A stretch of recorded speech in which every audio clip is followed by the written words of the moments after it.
चला तर मस्त आपण शिमला मिरची आणि कोबीची टिफिनसाठी भाजी बनवणार आहोत। या पद्धतीने नक्की रेसिपी ट्राय करा। खूप टेस्टी आणि अप्रतिम अशी भाजी बनवून तयार होते।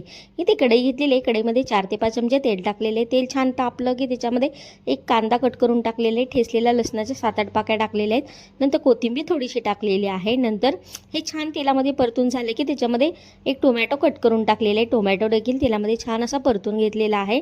नंतर टोमॅटो लवकर शिजण्यासाठी चवीनुसार मीठ देखील ॲड केलेलं आहे आणि नंतर हे 2-3 मिनिटं छान असं तेलामध्ये परतून घेतलेलं आहे। नंतर हे छान परतून झाले की त्याच्यामध्ये घरगुती काळं तिखट 2 चमचे ॲड केलेले आहे।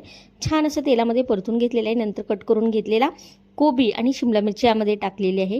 छान असं तेलामध्ये परतून घेतलेले आहे। थोडं सुद्धा पाणी टाकलेलं नाही आहे, फक्त तेलामध्ये ही भाजी बनवायची आहे। खूप टेस्टी आणि अप्रतिम अशी बनवून तयार होते। छान परतून घेतल्यानंतर शेंगदाण्याचं कूट 2 चमचे टाकलेले आहे। परत छान असं मिक्स करून घेतलेलं आहे। मस्त टेस्टी आणि अप्रतिम अशी शिमला मिरची आणि कोबीची भाजी बनवून तयार आहे। सबस्क्राईब करा चॅनलला।